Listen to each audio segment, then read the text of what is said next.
Greetings. This is Steve Barnes here. Let's see. It's been a while since I've done this, so I have to make sure that everything is live. Okay, great.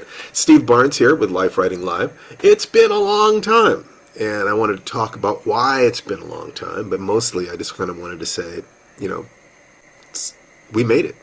We survived to 2021, and I think we have good things ahead. My point always is to try to be philosophical as opposed to political. There's been plenty of politics over the last year, and frankly, I'm prepared to move beyond that. What I want to talk about here, and what I've always tried to talk about, is just kind of discussing the things that are going on in my head, the ways that I think about how to survive, how to thrive, how to make a life for yourself, how to create a life of meaning. And I kind of wanted to talk about that and to get started doing these broadcasts again. I had a tremendous amount of fun doing it, and I just got so busy with a number of different projects that it became very difficult for me to do the sort of formalized broadcasts, or increasingly formalized broadcasts, that I had been doing. So what I'm hoping to do now is to kind of go back and let's keep this a little bit more informal. If that works for you, then I'll be able to answer any questions that you have on writing, martial arts, personal development, the things that I care about a lot. All I can really discuss is my perspective on these things that I've studied, things that I honestly believe to be true. And if you find any of these things to be of use to you, I would be delighted for you to leave comments so that I can see that you're there and I can have some idea what is working for you. What is it that I can contribute to you? Whatever it is, I will do my very best, and that I promise you. I'm going to try to do these at about noon on Sundays. If I can do that regularly, then you'll be able to start, expecting me to be there, and we can start having a dialogue. I can start having a sense of what is it that I can offer you. I think that that's the most important question, is how can I serve you? If there's something that I have to offer, and I can offer it to you, then I'd be glad to do so. So let's talk about where I am this week, because I guess that's the best way to get into this. Once again, if you have any comments, questions, or requests, please feel free to add them, to make comments, and I'll read them. And if any questions come up, I will be able to address them. Hopefully, it's been a while since I've done this, so I'm not entirely certain how Facebook is working these days and what the rules are and so forth and so on. So all I can do is the best I can. That's really all any of us can do. But once again, to kind of start over again, my name is Stephen Barnes. I'm a novelist, husband and father, martial artist, and it's my honor to speak truth. Okay. We have a comment here from George Loki Williams. Getting to know you these past few months has been inspiration. Looking forward to these. George, I'm really looking forward to doing these as well. And I just want them to be a conversation. I will always talk about, the different courses and so forth that I have. But really what I'm trying to do is to give that away as much as possible. Any wisdom that I have to offer was gained mostly from teachers who gave to me. I would sometimes pay for their time and compensate them for their time, but the knowledge, the wisdom itself is free. Information that has to do with how we can make our lives better belongs to no one and everyone. I just want to give that away. So any questions that you ask, it makes it possible. I will answer anything. Any of these courses that I'm doing, the Warrior's Journey and Life Writing and things like the Afrofuturism and Sunken Place, anything that I've ever done, dealing with fear, dealing with relationships, anything that I've done. If you ask me the question, I will answer it to the absolute best of my ability. I'm not going to do buy my course. I'm not going to do that because I love you guys. You're my neighbors. You're my friends. You're my family. I spend a lot of time on Facebook. And it's because I need to engage with people. During this time of COVID, it can be very difficult to feel connected to the world. So I've been able to survive and thrive. To be honest with you, my family is doing better than it's ever done. We're doing great right now. And I want to be as much of a resource as I can possibly be to those of you who can't say that, who would like to be able to say that. So please, hold my feet to the fire. What is it that I can offer you? So this week, I've got probably 3 or 4 different writing projects that I'm working on. There are a couple of television series things. There's a movie. We have several movie scripts that are out being circulated that people are looking at, and we will find out more about them over the next week. Edward Frank says, "Good day, Steve." Good day, Edward. Carl Blackstone says, "I'm mostly an Aubrey Knight fanboy, and I appreciate your insight on everything else, especially race and pop culture." By the way, Carl, I am speaking with the same editor who is working with me on 2 graphic novels about the possibility of an Aubrey Knight graphic novel. I have a story in mind for these characters that I love so much that I would like to be able to do. But right now I'm doing more Hollywood stuff than book things for a number of different reasons.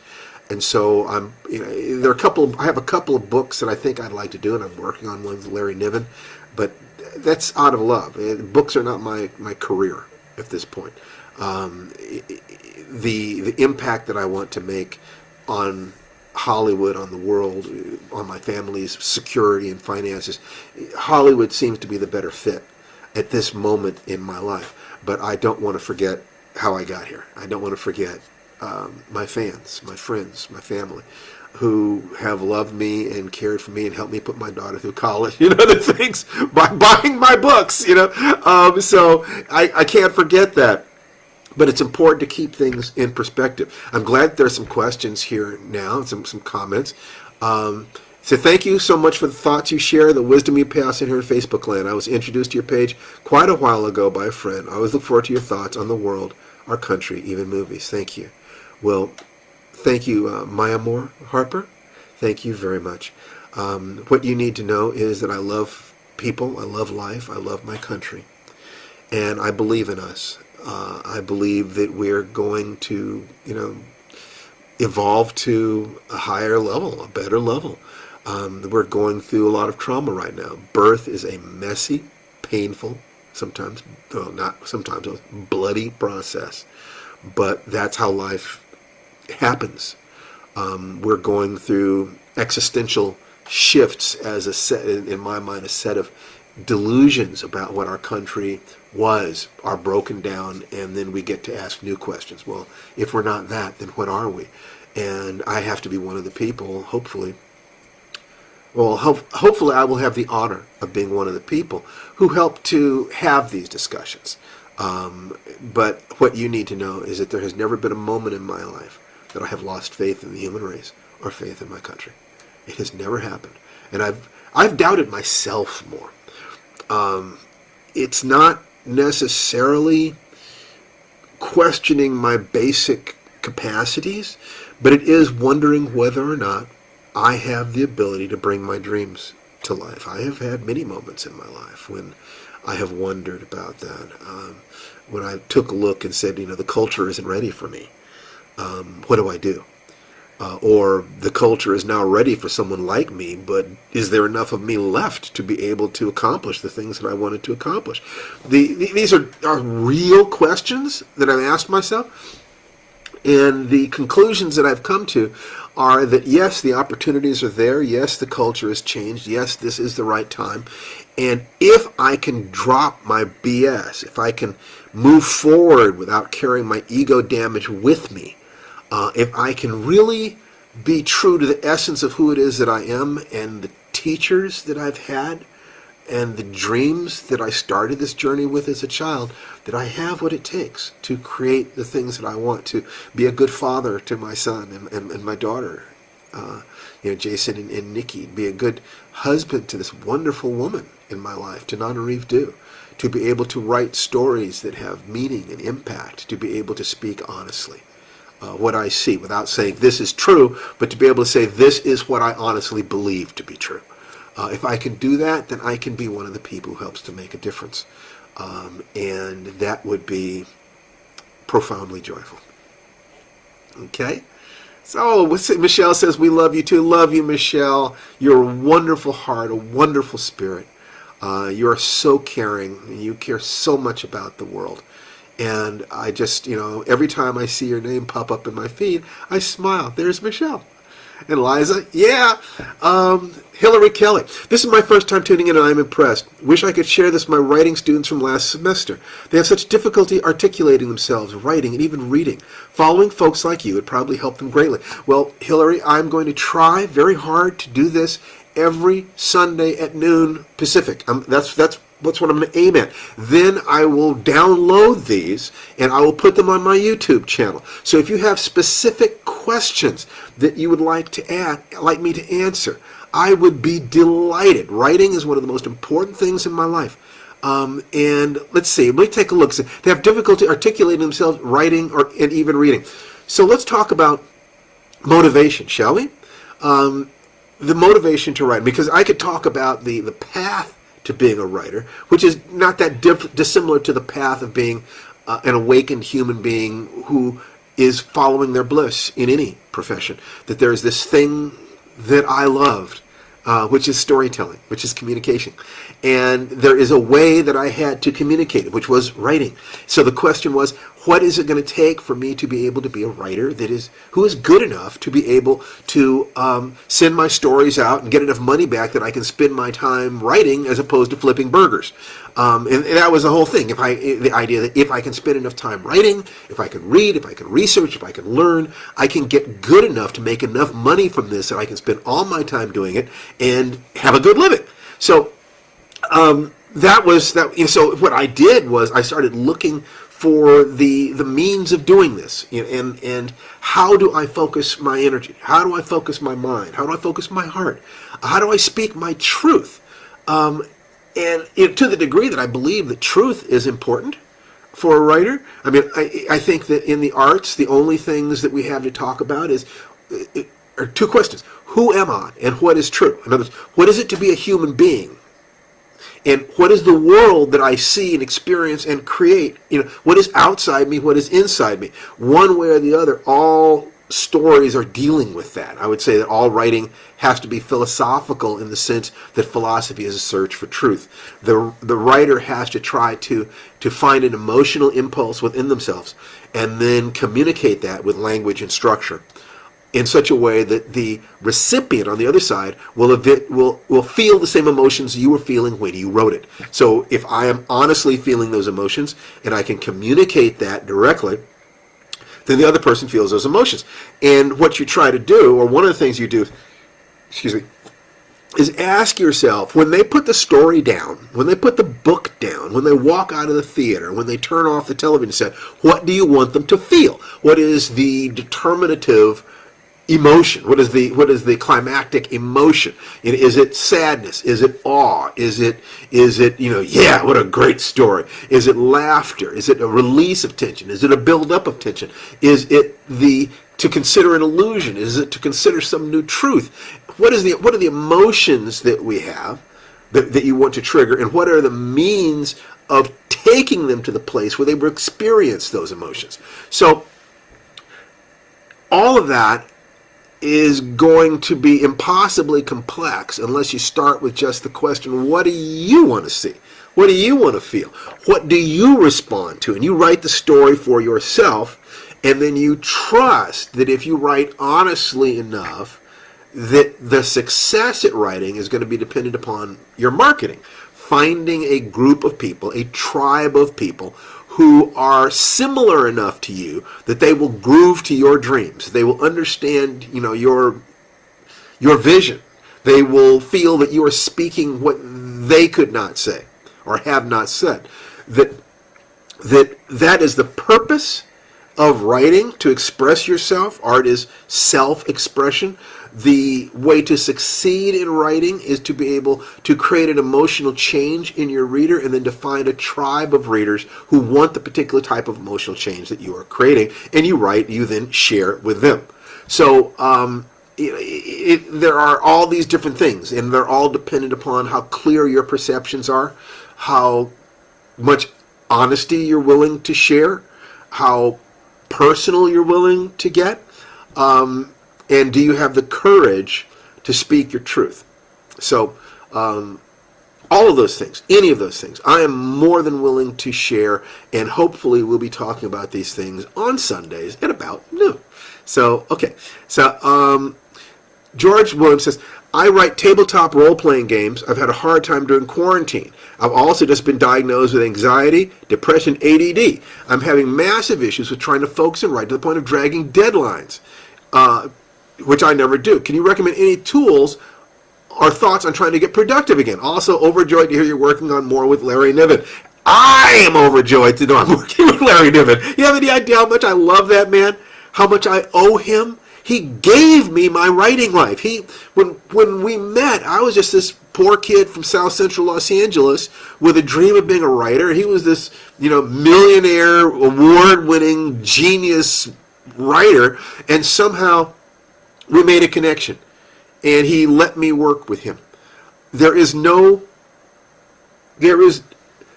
price I could pay for the value of what that man gave me.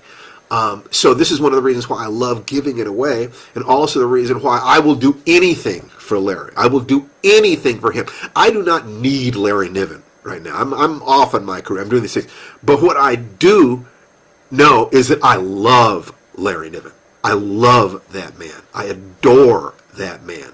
And the chance to work with him is one of the good things in my life. So let's talk about anxiety, depression, ADD. Let's talk about that specifically, shall we? Because according to the Dalai Lama, the meaning of life is to seek joy. So I want you to be happy. And so that's the first thing, to give yourself permission to consider the fact that maybe the meaning of life is to be happy. I mean, on a biological level, we know that all animals will move away from pain toward pleasure. That from just core animal behavior all the way up to the Dalai Lama, and in between there, the meaning of life is to seek joy.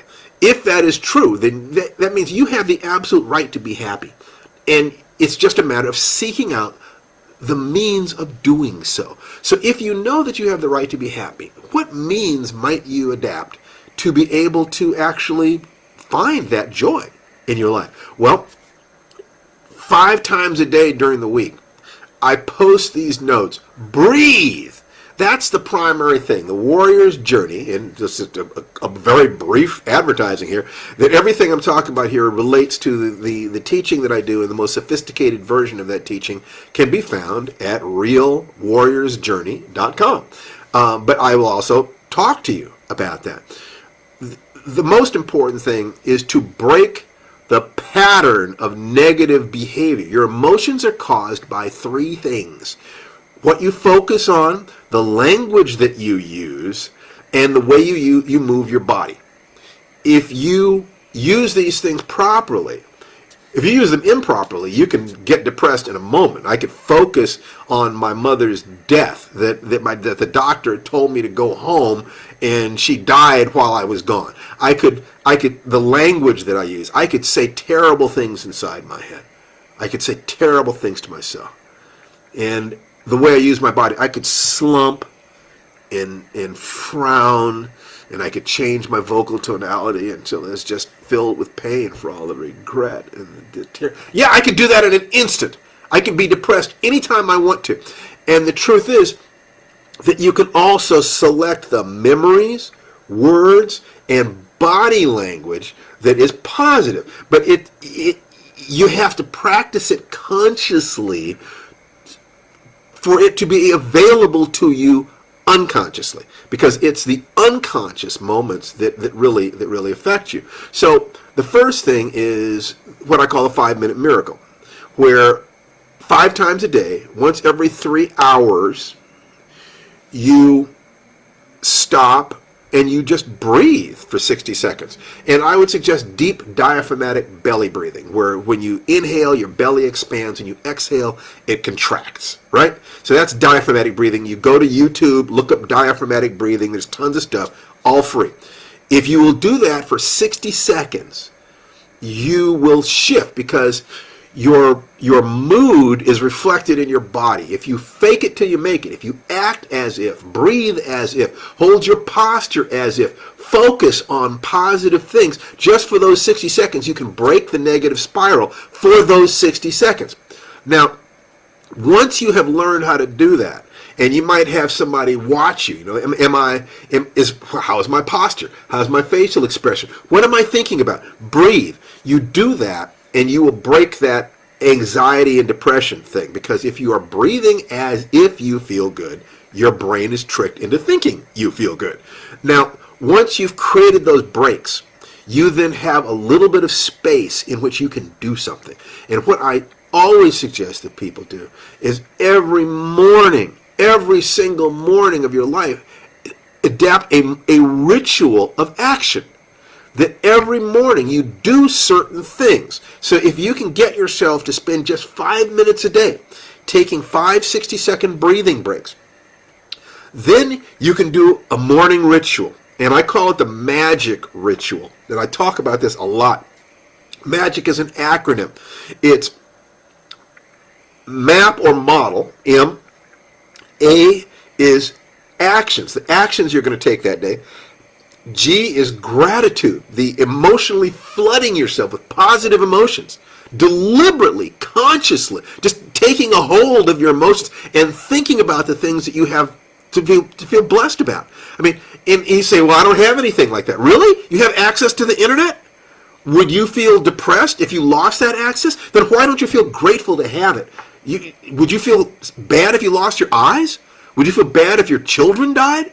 Would you feel bad? You think about the things that you have that you would feel bad about if you lost them, and now celebrate having them now. I mean, what a concept, huh? Why not be happy just to be happy? Why not, instead of not, I didn't realize what I had until it was gone. Think about it now. Think about it now. Be happy now. Okay? So, once you've got the 5-minute miracle nailed down, and that is the beginning. You need to begin that today. You set your watch for a 3-hour countdown, and every 3 hours, you then stop whatever you're doing and you breathe for 60 seconds. Inhale, just breathe deep, diaphragmatic belly breathing. Just do that. Break the cycle of stress. Then once you've anchored that in for maybe a week, once you can trust yourself to do that, then you take one of those and you start expanding it out into a session that is designed specifically to anchor into your body positive emotions, to remember the things that you're blessed for. So M is map or model of the thing that you want to accomplish. A is the actions that you need to take that day. G is the gratitude, the positive emotions. Gratitude is the antidote for fear, anxiety, stress, anger. I is intention, clear goals. Clear goals. You need to know, what is it? It should be photographable, preferably. What is it you're trying to accomplish? You don't say, and I like the, what is that? SMART goals, specific, meaningful, as if now, realistic, and time-bound. But we can go over all those things on other days, just to kind of give the broad thing. The most important thing is to understand the MAGIC. Map or model, action, gratitude, intentions, and conviction or courage. That's MAGIC. Give yourself a score between 0 and 9 for each of those arenas. The clarity of your map or the model of the person who can accomplish the things that you're trying to accomplish. The actions you need to take today in order to move your life in that direction. All you have to feel grateful for in your life. Your long-term goal, your intentions, and the belief that you can and should do this thing. You need all those things.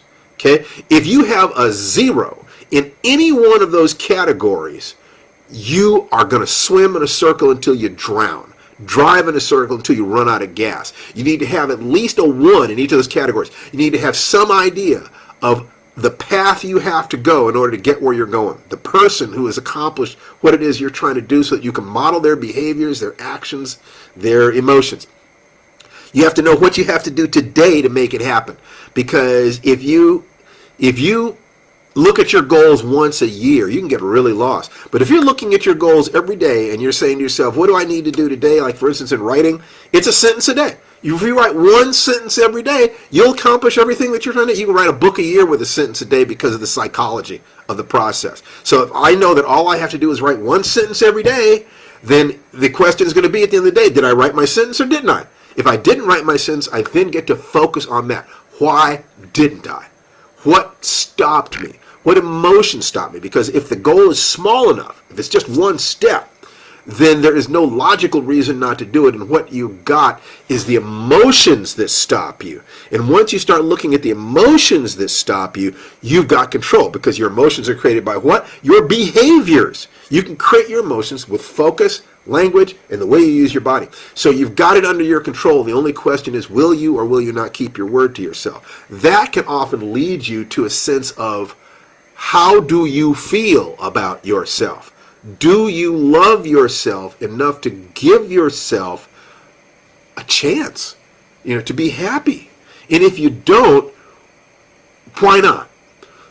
It's my belief that we all have within us the love that we need to power our emotions, the emotions then that we need to power our actions, the capacity to do things, small actions, day after day, until we reach the goals that bring us joy. That the ultimate goal is to be happy. To be happy. Can I add to that to be happy with integrity, with contribution? Absolutely. But if you don't look, just that first thing, to be happy, there are tons of people who have financial success, relationships, they're in great physical condition, and they are miserable. Why? Because they didn't even know that they had the right to be happy. So you start with happy. Then you start looking at, well, how do I do this as an aware, alert, adult human being with responsibilities to my family, my community, my spiritual reality, my country, whatever it is that is important to you. Start with, I have the right to be happy. Then you find the ways to be happy with integrity. Then you find the means to get there. So the thing about the anxiety, depression, ADD, if you will set your clock, set your smartphone to 3 hours, and if this is a serious problem for you, then just do it at the top of every hour. Just breathe for 60 seconds at the top of every hour. If you will begin that practice, if you will do that for 1 week, you come back here next Sunday and ask me the next question, I can give you the next piece. But that by itself will make a fantastic difference. Okay, good question. Oh, we have missed you and your guidance. I'm profoundly grateful that people feel that I have things to offer them. I am so grateful to my teachers, so grateful. And if I am part of their lineage, if I can affect others the way they have affected me, then God has been kind to me. I ask for nothing more than that in life. Let's see. Any other questions? Role-playing is an interactive environment. Quarantine is cutting you off, right? Find a friend you can bounce things off.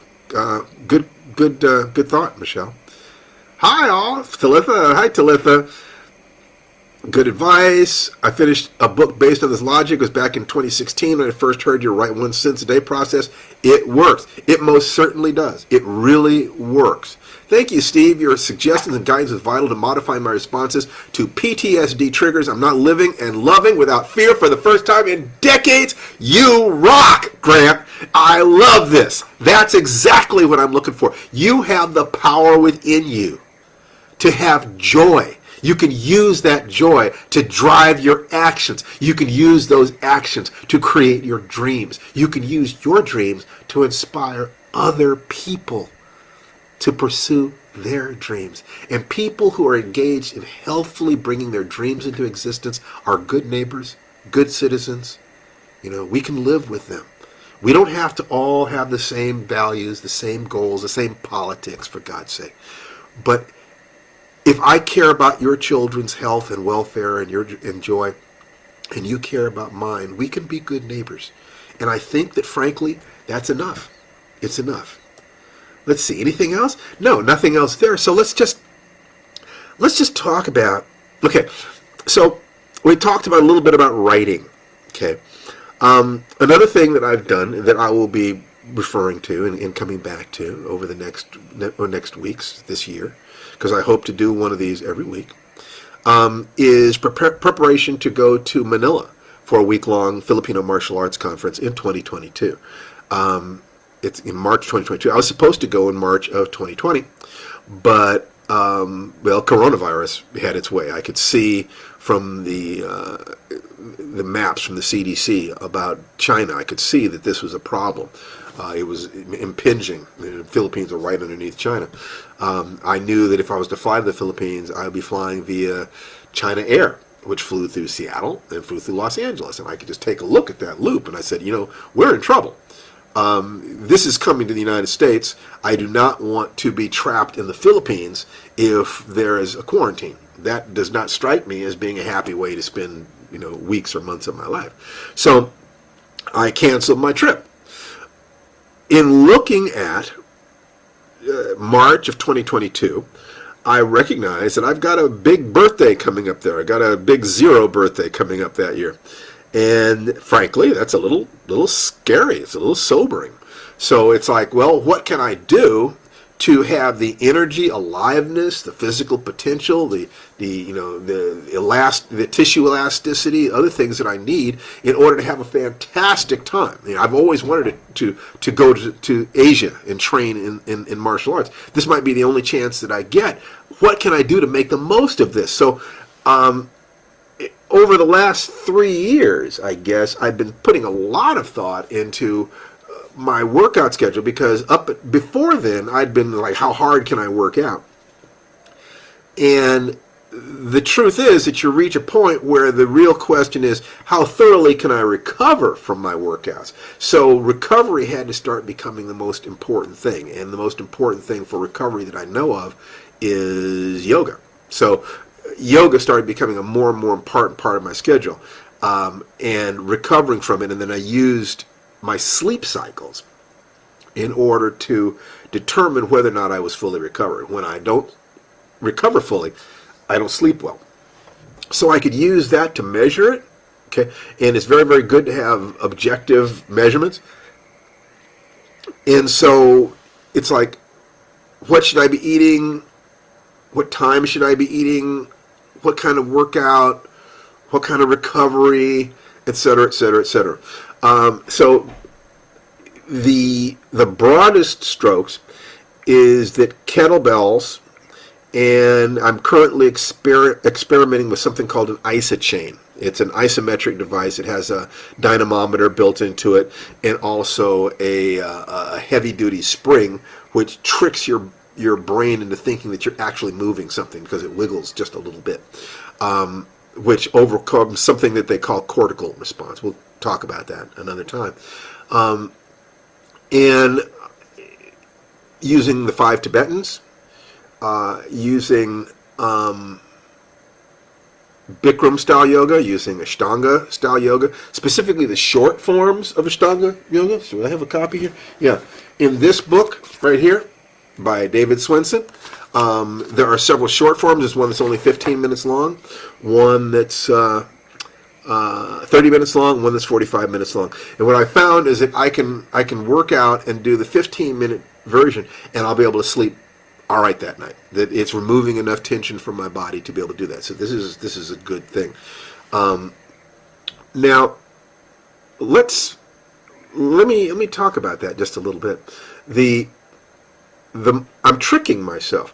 See, because remember earlier I said that I think that the opportunities are there now, but I'm not entirely sure that there's enough of me left to take advantage of those opportunities.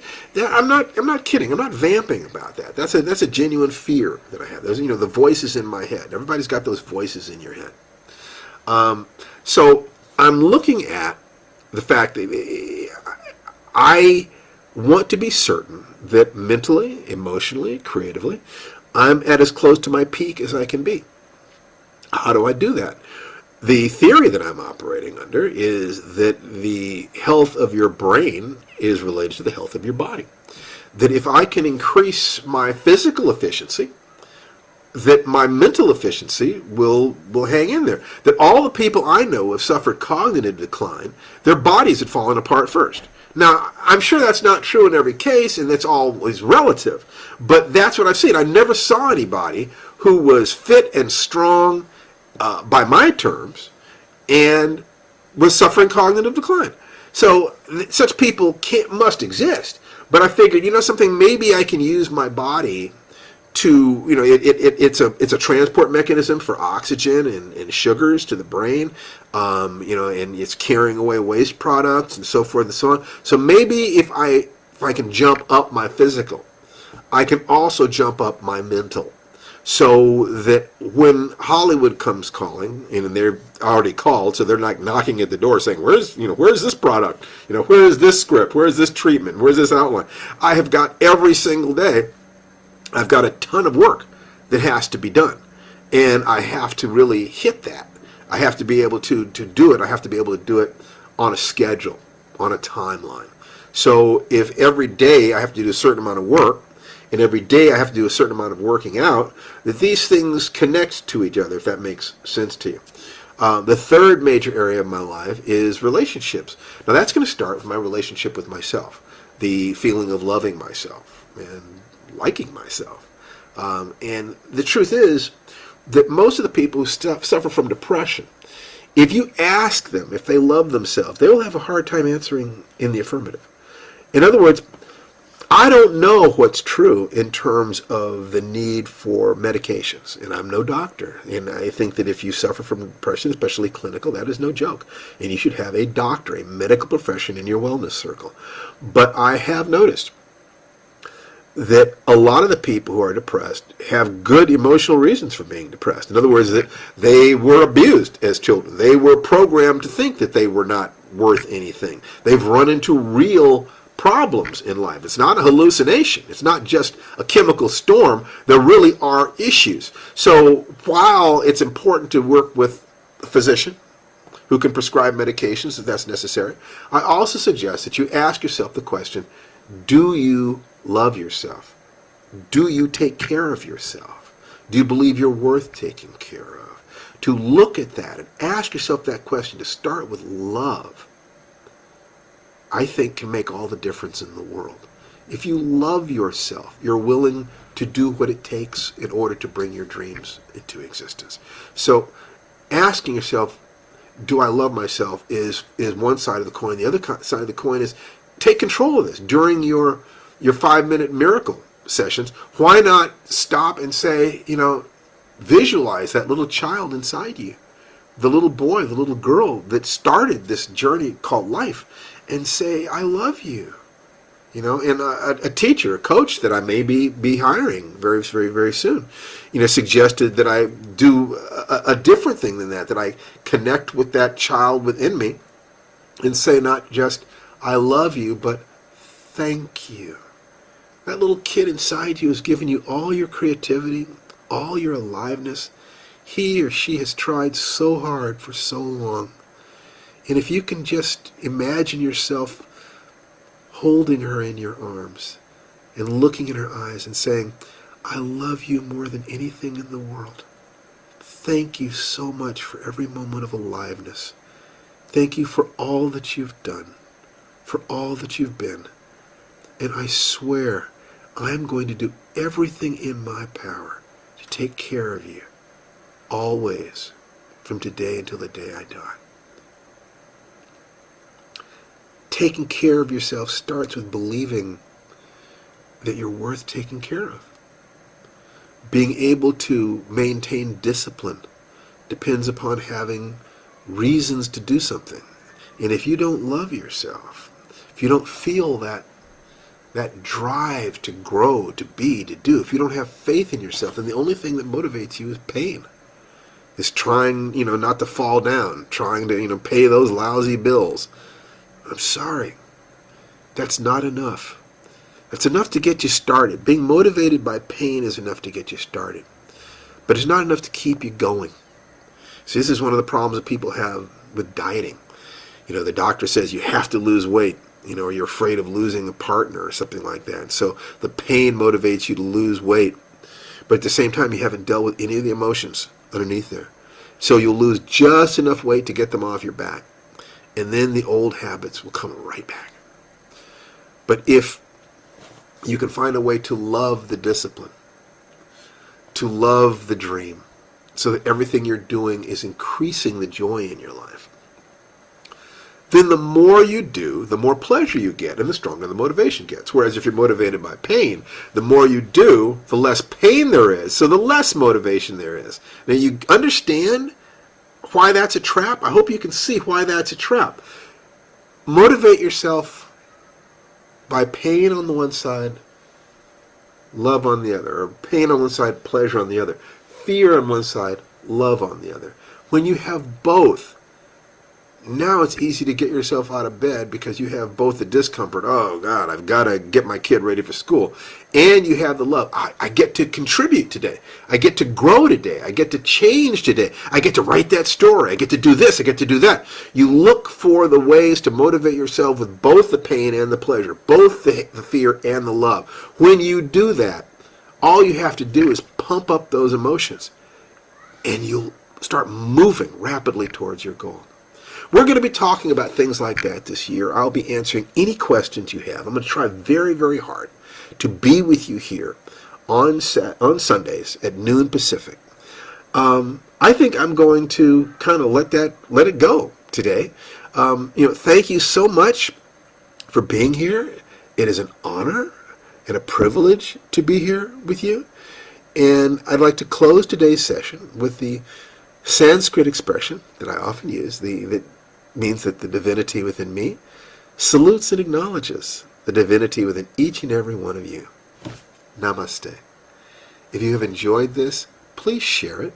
If you'd like to find out more about this, please go to www.realwarriorsjourney.com. Take care.